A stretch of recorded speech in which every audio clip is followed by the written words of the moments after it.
Hola, muy buenas tardes, bienvenidos a esta nueva emisión de Estudio Humanitatis Radio. Los saludamos con gusto, su servidor, José Luis González Rojo. El día de hoy pues vamos a tener una interesante charla, enseguida les presentamos a nuestro invitado, no sin antes agradecer a todos quienes le han dado like a nuestra página y nos siguen a través de Estudio Humanitatis Radio, nuestra página en Facebook. Buenas tardes, Alejandro Gómez, bienvenido. ¿Qué tal, profesor? Buenas tardes a todos. Sean bienvenidos a esta nueva emisión de Estudio Humanitatis Radio. Muchas gracias a todos los que se han suscrito a la página de Facebook, que nos siguen, que nos escuchan en www.radiomóvil.com. Y bueno, creo que ya estamos transmitiendo desde la página de Facebook de Estudio Humanitatis Radio, entonces estamos de manteles largos, ya por fin llegamos a los 100 me gustas. Y bueno, saludo a nuestro invitado, que el profesor va a hacer el favor de presentar. Muy bien, así es, Alejandro, tenemos finalmente 100 seguidores en nuestra página. Por favor, difundan nuestra página para que le sigan dando like y nos puedan seguir. Estamos ya transmitiendo en vivo a través de Estudio Humanitatis Radio. Y antes de presentar a nuestro invitado, pues en nuestra ya acostumbrada cápsula Recordando Art, este mes se lo vamos a dedicar a personajes de la literatura a nivel universal y justo el 3 de julio fue el aniversario del nacimiento de Franz Kafka, un literato nacido en Praga, en el antiguo Imperio Austrohúngaro, fue escritor bohemio en lengua alemana. Su obra, de las más influyentes en la literatura universal, pues está plagada de innumerables elementos de corte realista, fantástico, también con temas sobre la ansiedad, el existencialismo, la brutalidad, etcétera. Y pues bueno, su influencia se extiende hasta autores como Albert Camus, Jean-Paul Sartre, Jorge Luis Borges, y pues quien no ha leído en su vida la Metamorfosis, ¿no? Una obra clásica de este personaje. Esperemos en próximas emisiones pues tener un círculo de charlas sobre literatura y sin duda incluiremos a Franz Kafka. Y pues el día de hoy, en nuestro ya al parecer ciclo de charlas sobre Platón, pues contamos con el honor y el gusto de tener aquí en la estación Radio Morir a Carlos Fernando Ramírez González, maestro y licenciado en Filosofía, doctor en Humanidades. Pues él ya tiene una amplia experiencia docente trabajando en el Departamento de Filosofía con temas sobre retórica, teoría de la argumentación y pues qué decir de su amplia experiencia en el estudio de la filosofía de Platón, ¿sí? Que lo tiene pues ya años trabajando sobre este tema y pues él también creo hizo su tesis doctoral también sobre Platón. Entonces le damos la más cordial bienvenida. Bienvenido por favor, Carlos. Bienvenido. Muchas gracias, doctor José Luis, muchas gracias a los que hacen posible este espacio de difusión y de interacción también, porque me imagino que hay de alguna manera contacto con el público. Bueno, agradecerte la invitación y sí, claro, uno de mis temas, digamos, favoritos es precisamente estos diálogos de Platón, ¿no? Y bueno, si no tienen inconveniente, me gustaría, antes de hablar del Menón, dar un panorama muy pequeño sobre cómo lo interpreto. Y esto es, creo, importante porque las interpretaciones que hay de Platón son muy diversas, ¿no? De repente, cuando uno estudia filosofía, por ejemplo, en la licenciatura, parece como si todos viéramos a Platón de la misma manera. Y bueno, eso no es cierto, ¿no? Hay muchas formas de abordar a Platón, ¿sí? Creo que la sesión pasada, la vez pasada estuvo el doctor Juan Manuel García. Bueno, la visión que tiene Juan Manuel de Platón no es exactamente la que yo tengo, ¿sí? ¿Cuál es mejor y cuál es peor? Eso pues lo tendríamos también que discutir, lo tendríamos que sopesar. Debería incluso haber un programa de las interpretaciones de Platón aquí para hacer un ring entre todos los que vemos a Platón de diferentes perspectivas. Te acabas de autoinvitar para una próxima emisión y seguramente le vamos a hacer llegar una copia del programa a Juan Manuel García y a otros colegas. Entonces, es buena idea, porque eso es lo que nutre y enriquece precisamente la filosofía, ¿no? Sí, incluso hay un doctorante ahorita, Jorge Bárcena, bueno, está haciendo su posgrado, su postdoctorado ahí en el departamento, y algún día pensamos en hacer un diálogo entre Jorge, Pietro, Juan Manuel y yo, porque tenemos ideas un tanto diferentes de Platón. Y bueno, cada quien defiende su perspectiva, ¿no? A mí lo que me ha interesado de Platón, y de eso quisiera comentarles, es lo que se refiere a la argumentación. ¿Sí? Por ejemplo, sé que Pietro trabaja cuestiones más bien de el pensamiento de Platón, ligado a la religión. Juan Manuel es más un asunto creo al menos, de diálogos, de buscar cómo hay ciertos elementos. Bueno, platicábamos el otro día que incluso él está interesado en cómo se aborda la cuestión del humor en Platón. ¿Sí? A mí me ha interesado más el asunto de la argumentación. Mi tesis doctoral la hice precisamente en el Menón, y la idea de la tesis doctoral era encontrar las diferentes formas en que Platón argumenta.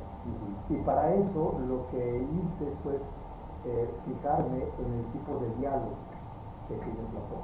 ¿Sí? Bueno, entonces eso creo que era importante decirlo.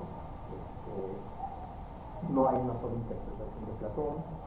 En el mismo departamento de filosofía hay varias formas de poder interpretar a Platón, y la mía está más inclinada precisamente a la argumentación.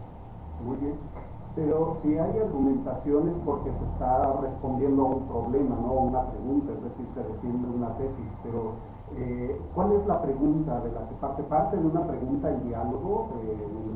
¿De qué trata esa pregunta? ¿Cuál es el centro de esa cuestión?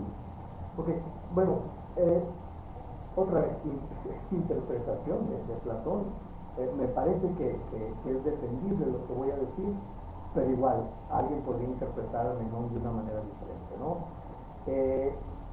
El problema del Menón es cómo poder decir lo que no se puede decir. Si ustedes recuerdan, o bueno, o haciendo un poquito de historia, o más bien de historia recordando el diálogo, más bien, perdón, el diálogo inicia con una pregunta. Menón le dice a Sócrates que cómo los seres humanos llegan a ser virtuosos. Y Sócrates le dice que no sabe. Y entonces Menón le dice, ¿cómo que no sabes? O sea, eso voy a tener que yo decir en mi tierra, en Tesalia, que Sócrates, que se supone que es un sabio, no sabe ni siquiera lo que es la virtud, y además que habla de la virtud, ¿no? Y le dice Sócrates, no sé. Y entonces hay toda una primera parte, y luego Menón se compromete a él decir lo que es la virtud. Y hay toda una sección, la primera sección, en donde Menón intenta decir lo que es la virtud. Sócrates le pone digamos, una condición. No podemos decir cómo es algo sin saber qué es ese algo. ¿Sí? No podemos decir, le dice Sócrates, no podemos decir cómo es Menón si no sabemos quién es Menón. Entonces es necesario saber qué es la cosa para poder saber cómo es. Bueno, en un momento, más adelante ya en el diálogo, sucede que sí es posible. Sucede que esta condición que había puesto Sócrates al inicio del diálogo se puede romper y es posible que hablemos de cosas sin saber qué son. ¿Sí? Bueno, hoy voy a hacer, para precisar esto, hay varios intentos, si es necesario cortar o si es No, necesario... sigue. Si hay alguna pregunta, pues sí te pedimos, pero sigue. Hay entonces un intento, creo que son 4 intentos de Menón por decir lo que es la virtud, y en todos fracasan. Y entonces hay un momento en donde Menón le dice, bueno, pues no vamos a llegar a ningún lado. Tú dices que no sabes qué es la virtud, yo no sé qué es la virtud, entonces ¿para qué estamos dialogando? ¿Sí? Sócrates desde el inicio aceptó que no sabía la virtud, no sabía qué era la virtud, pero Menón tenía la confianza de sí saber. Pero ante los fracasos de los intentos de decir lo que es la virtud, ante los fracasos de Menón, reconoce que no sabe y entonces parece como que no tiene ya sentido el diálogo, ¿no? A ver, por ejemplo, vamos a discutir acerca de lo que es la tercera ley de la termodinámica. Yo no lo sé. Si ustedes no lo saben, entonces no tenemos que discutir, o sea, no hay forma de discutir. Eso es lo que le dice Menón a Sócrates. No hay forma de que sigamos discutiendo esto porque tú no sabes y yo tampoco sé lo que es la virtud. Y sin embargo, Sócrates se las ingenia para decirle, mira, podemos hablar de lo que algo es sin saber lo que es. Y eso rompe con el primer acuerdo que había hecho Sócrates, porque el primer acuerdo era ese. No podemos decir cómo es una cosa sin saber qué es esa cosa. Ese es el problema. Entonces, digamos, metodológicamente el diálogo consiste en decirnos cómo es posible hablar de lo que no sabemos. Ese es el centro, creo yo, del diálogo. Muchas gracias al profesor Carlos Fernando Ramírez, profesor del Departamento de Filosofía, que hoy nos estará hablando del diálogo en menor. Recordarles pues que se suscriban a quienes nos comienzan a sintonizar, suscríbanse a la página de Facebook Estudio Humanitatis Radio y escúchenos en www.radiomorir.com, igual en la página de Facebook que es radiomorir.com, Radio Morir solo. Profesor, ya que nos hizo una pequeña... Perdón, yo nada más para, así rapidito, podemos recibir sus comentarios a través del chat en vivo de www.radiomorir.com y a través de la página de Facebook Estudio Humanitatis Radio. A propósito, Carlos, te saluda Susana Acuña, te manda saludos y felicitaciones por tu participación en el programa, y también Lorena Cadat. También dice muy buenas clases sobre Platón, las que imparte el doctor Carlos. Adelante, Alejandro. Muchas gracias. Síganos enviando sus comentarios, felicitaciones aquí para el invitado y preguntas también, porque no son válidas. Profesor, ya que nos hizo una pequeña introducción de más o menos de qué va el diálogo en Menón y nos hablaba de la metodología, por ahí en algún estudio introductorio sobre el diálogo y alguna traducción que leí, aparte de la de Gredos, parece que en el diálogo hay algunos pasos que trata de introducir Platón sobre cuál es el método del trabajo del filósofo. ¿Esto es cierto? Creo por ahí sonaba algún concepto como duda razonada, reflexión, como un proceso, pues, del trabajo del propio filósofo. No sé si esto es cierto, si nos podría hablar algo, ya hablando metodológicamente sobre eso. Sí, claro, hay conceptos metodológicos muy importantes. Yo en mi tesis doctoral abordé también el método de Platón, pero lo hice mediante el diálogo. Hay una primera parte, la primera parte del diálogo, en donde Platón, bueno, en boca de Sócrates, o Sócrates más bien, lleva a Menón o a las definiciones de Menón, las hace fracasar. ¿Sí? Menón dice, la virtud es, no sé, la virtud es tener poder, ¿sí? Gustar de cosas bellas y tener poder. Y entonces Sócrates analiza esa propuesta y la refuta. Hay 3 o 4 intentos, por decir, por parte de Menón, por decir lo que es la virtud, y terminan fracasando. Yo lo que veo ahí es que Platón está utilizando el interrogatorio de una cierta manera, de una manera refutativa. ¿Sí? En ese sentido, lo que está haciendo, lo que nos está mostrando, digamos, metodológicamente, Platón, es que ante una discusión podemos utilizar el diálogo y la interrogación para refutar. Pero luego, en la siguiente parte del diálogo, después de que Menón no puede decir lo que la virtud es, lo que Sócrates hace es cambiar, digamos, de posición, y ahora lo que hace es tomar, digamos, una posición de defender un punto de vista.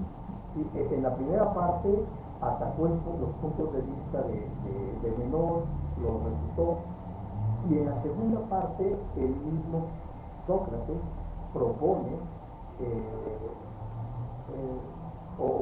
propone un punto de vista, y el punto de vista en concreto que propone es conocer el recordar, y eso lo defiende en la parte media, digamos, del diálogo. Y es muy interesante porque ahí cambia la forma de interrogatorio. Ya no es un interrogatorio refutativo, sino es un interrogatorio que guía al alma. ¿Sí? En este interrogatorio es cuando aparece el esclavo, ¿sí? Y lo que hace Sócrates es que cambia de alguna manera la forma de interrogar. Hay una primera parte en donde refuta al esclavo, pero hay una segunda parte en donde, una vez que el esclavo se ha dejado de sus ideas equivocadas, lo lleva, lo conduce al camino de la verdad. No a la verdad, pero sí al camino de la verdad. Y aquí el interrogatorio cambia radicalmente. ¿Sí? Y luego hay otra forma de interrogación, que es la interrogación por hipótesis. ¿Sí? Le dice Sócrates a Menón que van a indagar sobre cómo, sobre si la virtud es enseñable o no, pero a manera de hipótesis. Y entonces si la virtud es, entonces es enseñable. Y empieza a interrogar, pero ahora de una manera hipotética. En ese sentido, digo, me parece que los usos que hace Platón del interrogatorio dependen de qué es lo que se quiera hacer: refutar, guiar, o simplemente plantear hipótesis de algo que podría ser. ¿Sí? Bueno, no sé si Sí, en este caso me llamó la atención lo que decía sobre esta segunda forma de interrogatorio, que ya no es tanto refutativa, sino para encaminar, encauzar, y me hizo evocar el diálogo sobre el alma, donde se sigue un proceso semejante. ¿Es esto lo mismo que hace Platón en este diálogo en el Menón de guiar, conducir? Pero nos dijiste que es más como para encaminar en la búsqueda de la verdad y no tanto para que, como en el ejemplo del esclavo en este otro diálogo sobre el alma, se llegue a un conocimiento de una verdad, como es la de el cuadrado de un área, una determinada figura, sino que acá es más bien como para encaminar, pero no para darle la verdad. Es así también en este diálogo entonces el Menón, que solo se encamina a la persona a la búsqueda de la verdad, pero no se llega al conocimiento de esta. Sí, bueno, a la primera forma, a esta forma refutativa, bueno, en algún artículo que escribimos el doctor Mauricio Méndez y yo, le pusimos interrogatorio refutativo. Esta segunda forma de interrogatorio, nosotros consideramos que es probablemente la mayéutica, porque si ustedes recuerdan el Teteto, cuando Platón habla de la mayéutica, la idea es que mediante este método va a ayudar a dar a luz ideas. Entonces es más un asunto como de la mayéutica. Pero este interrogatorio al que nos referimos ahora, tiene dos momentos. Uno, el que está siendo interrogado tiene que deshacerse de sus falsas creencias, ¿de acuerdo? Y entonces se parece mucho al interrogatorio refutativo. Y luego, en el segundo momento, ahora sí es una guía hacia la verdad, hacia el camino de la verdad. ¿Por qué no es hacia la verdad? Bueno, porque el mismo Platón lo dice. Bueno, o Sócrates lo dice. Lo que ha logrado el esclavo es lo que él llama opiniones verdaderas. ¿Sí? No es la verdad, sino son opiniones verdaderas. De tal forma que la persona que adquiere estas opiniones verdaderas está en camino a encontrar la verdad, pero no tiene la verdad, no tiene ni siquiera conocimientos, son eso, opiniones verdaderas. Es como cuando una persona, no sé, imaginen un niño que resuelve 3 multiplicaciones. Bueno, eso no significa que sepa o que pueda resolver o que sepa que es multiplicar. Lo resuelve porque tiene la práctica, pero no sabe quizás qué es multiplicar. No sé si soy claro. O sea, se tienen opiniones verdaderas, pero no se tiene conocimiento. Ese es lo que... Hay entonces una diferencia entre algo así como concebir algo, aunque no se pueda definir con precisión ese algo. ¿Okay? Eso es algo así como distinguir entre una especie de intuición de la verdad, si se vale la idea, y poder explicar esa verdad. ¿Sería algo más o menos así? Sí. De hecho, lo que dice Sócrates es que si se le sigue interrogando o se sigue aplicando este interrogatorio, quien está siendo interrogado finalmente va a llegar a la verdad, ¿sí? Va a llegar al conocimiento. Pero en el ejercicio que ha hecho, de eso no se sigue que se haya llegado a la verdad. Bien. Perdón, antes de darle la palabra a Alejandro Gómez, Saúl de Lea pues te manda también saludos, dice muy buen análisis de forma y contenido de los diálogos, y aquí viene también otra invitación por parte ahora de uno de nuestros espectadores para que más adelante en otra emisión nos puedas hablar del Fedro. Ok, entonces ahí Saúl de Leal, muchas gracias por su comentario y pues está hecha la invitación, nada más es cuestión de que Carlos, el doctor Carlos quiera visitarnos de nuevo, Alejandro. Sí, bueno, recordarles, estamos charlando con Carlos Fernando Ramírez, profesor del Departamento de Filosofía y coordinador también de la carrera de Filosofía. Estamos hablando sobre el diálogo de Platón en Menón. Y bueno, profesor, ya que nos hablaba un poco sobre cuál es ya precisamente el contenido y los argumentos que esgrime cada uno de los participantes de este diálogo, hay una parte que parece como que buscan llegar a una definición ya de ciertos temas, como por ejemplo el de la virtud, porque recuerdo un poco que cuando Menón empieza a escribir lo que él cree que pueda ser la virtud, Sócrates le dice, no, pero en realidad lo que me estás diciendo son como ejemplos de donde se puede percibir lo que pueda ser la virtud, pero no me estás dando definiciones. Entonces, llega un punto en el diálogo en el cual se llega ya a una cierta definición de lo que es la virtud y cuáles son otros participantes y cuáles del diálogo, perdón, cuáles otros personajes son participantes del diálogo y bueno, qué función tienen estos demás personajes. Pues ya entendemos un poco que el diálogo es entre Menón y Sócrates. Después entra a participar el esclavo. ¿Y hay algún otro personaje, profesor? Bueno, sí, claro, está Anito, ¿no? Anito es este político que, bueno, al menos al decir de Platón, tuvo que ver con la acusación que se le hace a Sócrates, y bueno, acusación que termina en la muerte, en la condena a muerte de Sócrates. Sí, son básicamente cuatro participantes: Sócrates, Menón, el esclavo y Anito. ¿Sí?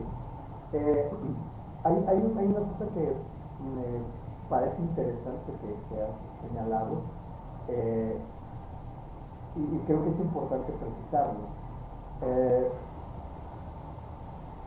en el diálogo no se habla de definición, ¿de acuerdo? Si no estoy equivocado, el que viene a hablar de definiciones por primera vez es Aristóteles. En Platón nunca encontramos la idea de definir. ¿Sí? En el diálogo lo que se intenta, lo que se está buscando es lo que es la virtud. ¿Sí?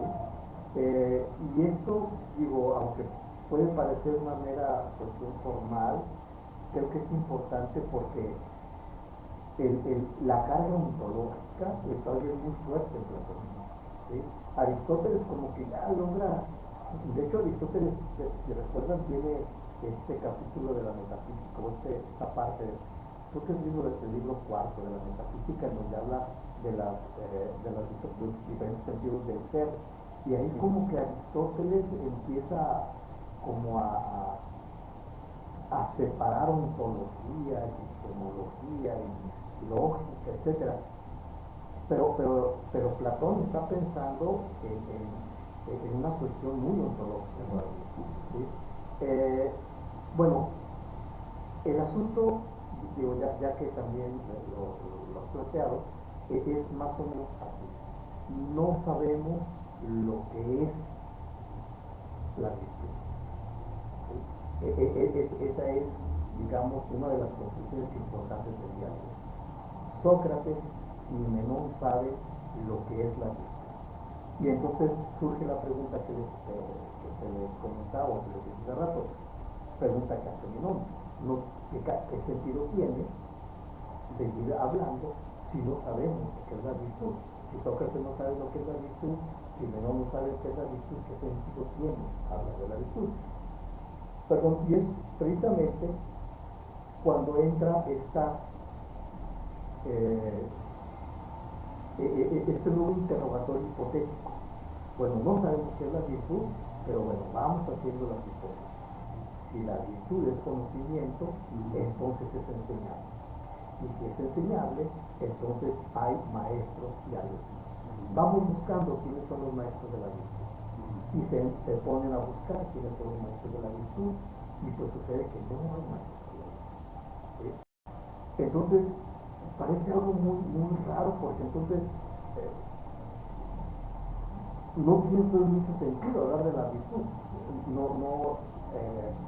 No hay maestros de la virtud. ¿Cómo llegan a ser finalmente las personas virtuosas? Parecería una gran incógnita. Y es entonces cuando Sócrates trae la idea de la opinión verdadera. La conclusión es que los seres humanos llegan a ser virtuosos no por conocimiento, no porque saben lo que es la virtud, sino por opinión verdadera, ¿sí? Porque ellos finalmente, como decía el doctor José Luis, tienen una especie de intuición de lo que es virtuoso, y por ese medio se van formando. Pero luego, finalmente, Platón llega a una conclusión bastante radical. Es virtuoso aquel que ha sido elegido por los dioses para ser virtuoso.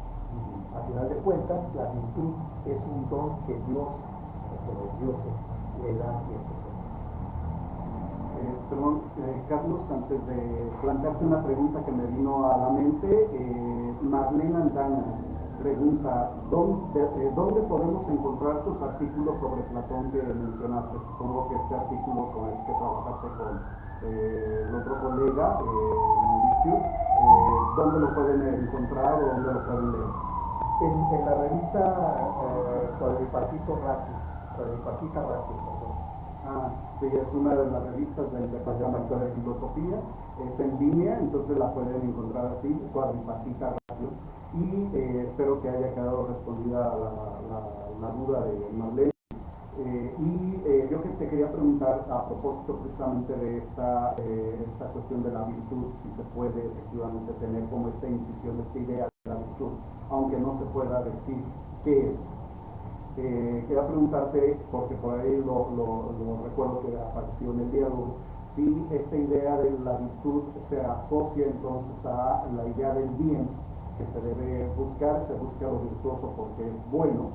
Y la otra pregunta que me salió a la mente tiene que ver un tanto con el contexto, es decir, no se me ocurre que el diálogo haya sido hacia algo fortuito, que se haya elegido el tema nada más por platicar de algo. Hay algo en el contexto que rodea a Platón, político, social, por lo cual la cuestión de la virtud sea importante tratarla, aunque no se pueda decir qué es, sí se puede al menos sacar a la luz. ¿Por qué sacar a la luz el tema de la virtud? Bueno, sobre la primera pregunta, sí, claro, hay una serie de conceptos que están ligados, bien, ser útil, esas dos características son propios de las virtudes, porque hay que recordar que también la justicia, la valentía son virtudes, y de alguna manera está conectado a lo útil y a lo bueno, al bien que puede producir, ¿no? Entonces, sí, claro, la virtud está conectada a esos conceptos. Lo que sucede, y ya yéndome a la segunda pregunta, es que Platón, y aquí otra vez es salirme un poco del diálogo y más bien hablar de una interpretación de Platón, lo que sucede es que Platón está buscando una forma de construir un pensamiento, digamos, abstracto, ¿sí? Hay un texto que se llama Prefacio a Platón, de Havelock. Havelock dice que el principal objetivo de Platón contra los poetas es porque el conocimiento que puede proporcionar la poesía es un conocimiento inmediato, y Platón quiere algo abstracto. Entonces, cuando Platón se pone a indagar qué es la virtud, qué es la valentía, qué es la santidad. Todos estos conceptos son abstractos. Platón se da cuenta de que es relativamente sencillo buscar ejemplos, pero en el fondo lo que él quiere no son precisamente ejemplos, sino es lo general, el concepto de todo esto. ¿Sí? Y en ese sentido, pues, Platón lo que está buscando es, digamos, construir un tipo de conocimiento que esté alejado del conocimiento que nos proporcionan los sentidos. En ese sentido, siguiendo la línea de Parménides, ¿sí? Que es ahora lo que hace la ciencia y lo que hace la filosofía. A la ciencia no le interesa que un huevo se caiga o que una pluma o que describa una trayectoria hacia el centro de la Tierra, que es cuando iba a caer. Lo que le interesa es la ley general que nos explique por qué todos los objetos sobre la Tierra tienden hacia el centro de la misma. Entonces, es lo que está buscando Platón. Creo que Platón, en ese sentido, es el primer paso a la ciencia moderna, aunque el gran salto lo da Aristóteles. Y a propósito de esta cuestión de que se puede tener un conocimiento, pero en Platón no aparece esta idea de la definición. Quería preguntarte, y enseguida le damos también la palabra a Marlene Aldana, que te está haciendo una pregunta por el chat. Quería preguntarte, bueno, entonces, ¿cómo corroborar que efectivamente se tiene un conocimiento cierto acerca de qué es la virtud si no se puede definir? ¿Cómo determinar quién está en una posesión de una verdad o al menos de una opinión verdadera si no se puede definir? O al menos si en Platón no aparece en este diálogo en particular una definición precisa. Y no sé si quieres responder esta pregunta y luego te leo la que te hace. Sí, digo, porque la pregunta que haces es muy interesante y va a parecer así como que estoy de alguna manera inventando cosas, ¿no? A ver, el asunto es que en el Menón todavía no aparece la teoría de las ideas. ¿Sí? Cuando aparece la teoría de las ideas, entonces esa teoría es la que nos va a llevar precisamente a los conceptos, a las ideas. Entonces, en el Menón todavía no existe la forma en que se puede llegar a estas ideas. ¿Sí?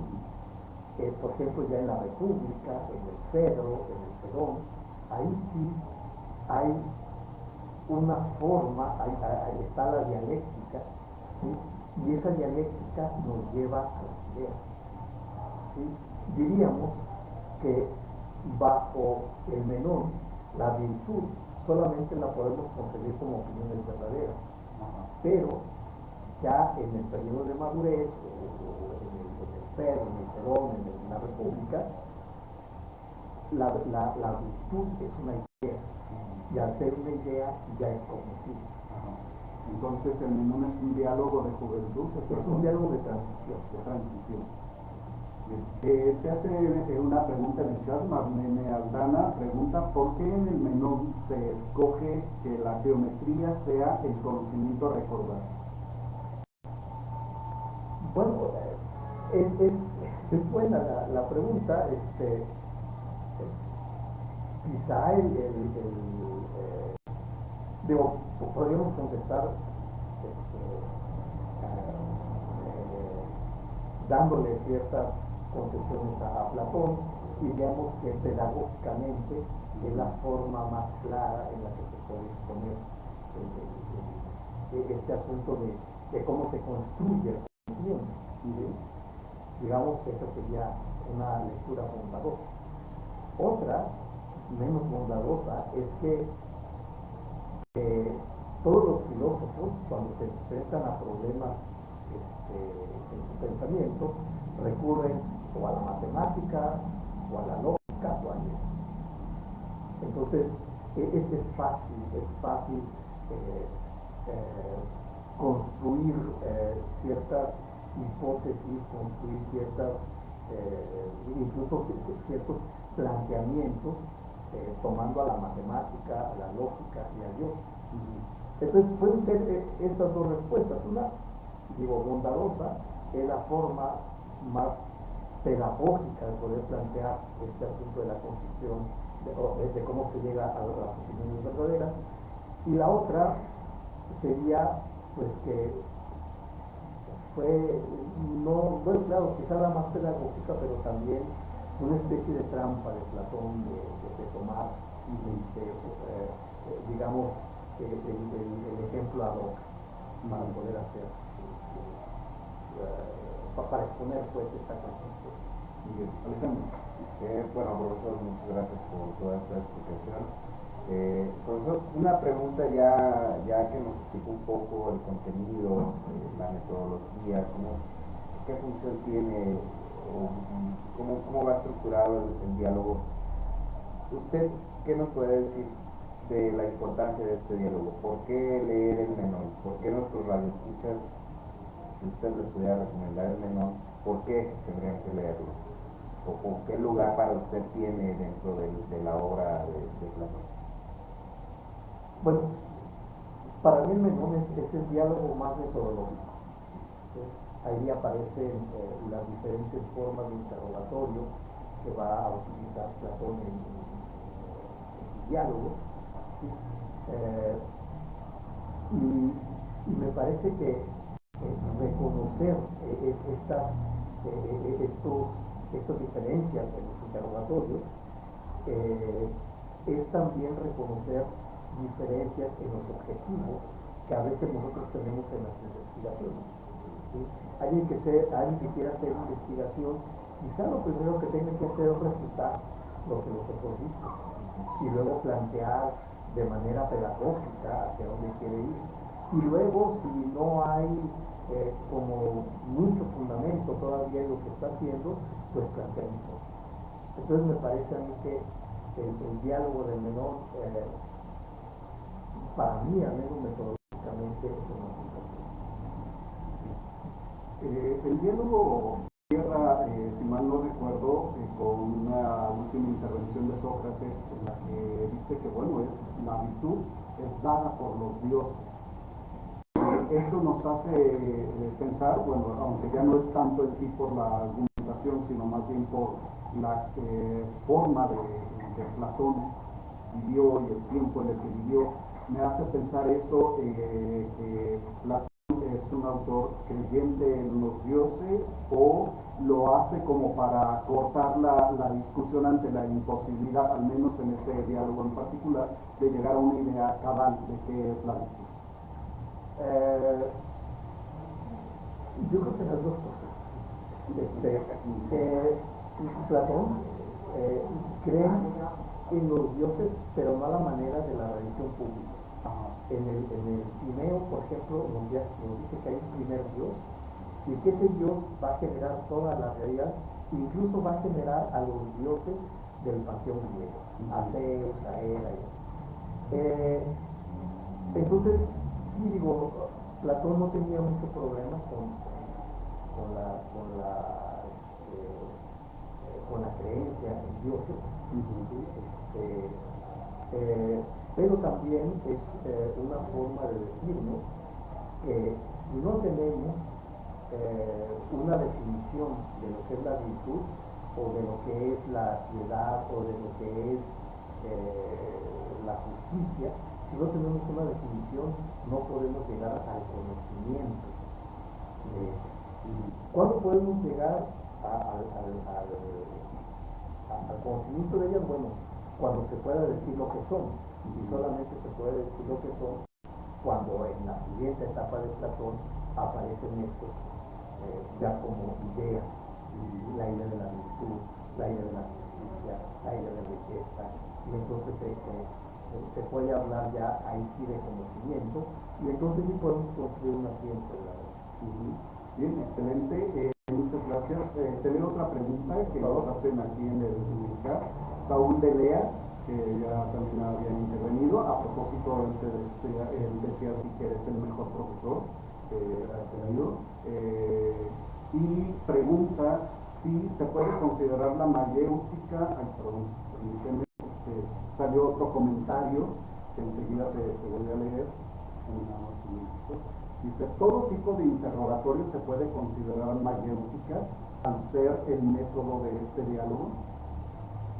Yo pienso que no. Yo pienso que, por ejemplo, en la primera parte del diálogo es un interrogatorio refutativo. La idea es refutar. Ni siquiera está no está conduciendo a menor a nada, simplemente lo refuta. ¿Sí? Ya en la intervención del esclavo, ahí sí lo refuta, pero también lo guía. Y eso es lo que me parece a mí que es la mayor. Bien. Hay otro comentario, aunque me parece que a lo mejor sí te va a poner un poquito en aprietos, porque no está centrada la pregunta directamente en Platón, sino en Tomás. De todo la voy a leer. Es de Rocío Vázquez. Gracias por preguntar y comentar. Dice, primero que nada, excelente plática, muy bien preparado el profesor. Y segundo, dice, ¿qué piensa de la ideología de Tomás de Aquino, de que el hombre solo es bueno por temor, ya que comenta que la virtud está vinculada con el bien? Bueno, sí, claro, no sé, la verdad no sé Tomás de Aquino, pero hay que recordar que los filósofos griegos pasaron por momento en donde tuvieron, bueno, el pensamiento, quiero decir, el pensamiento de los filósofos griegos pasa por este momento de contacto con la religión cristiana, y entonces van a adquirir sus matices diferentes, ¿no? Para Platón la virtud no estaría propiamente subordinada al temor, más bien, de hecho, la virtud en Platón es una idea que existe y preexiste al ser humano. De Tomás mejor te lo dejo a ti. Sí, bueno, en Tomás de Aquino encontraríamos más una vinculación más estrecha con la filosofía aristotélica, más que con la platónica. Y no, en Tomás de Aquino yo tampoco pensaría que el hombre es bueno por temor.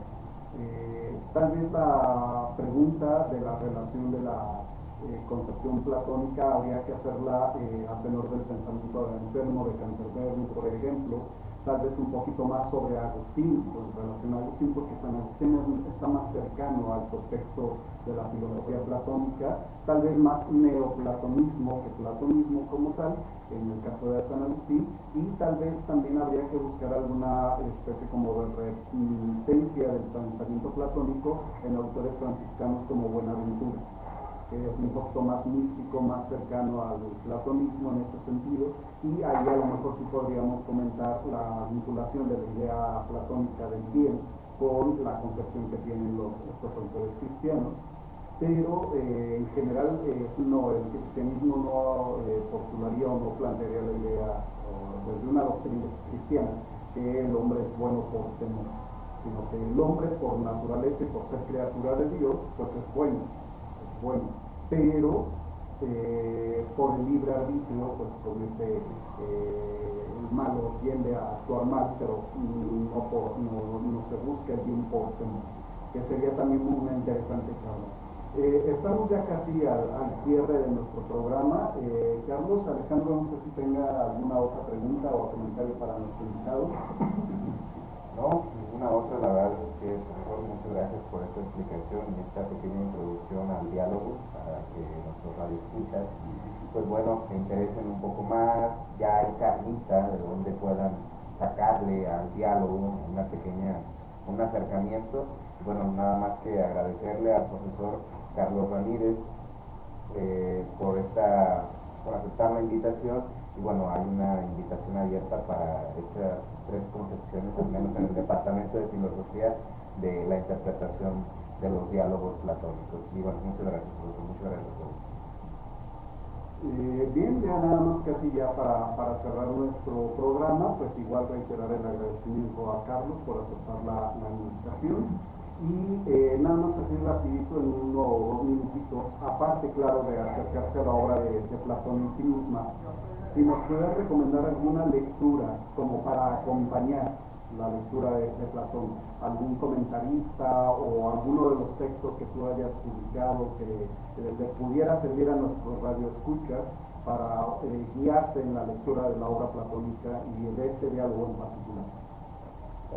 Bueno, hay un, bueno, esta historia de la filosofía, por ejemplo, de Giovanni Reale, me parece interesante. De el Menón, bueno, hay algunos textos, pero no sé igual qué tan fácil será conseguirlos.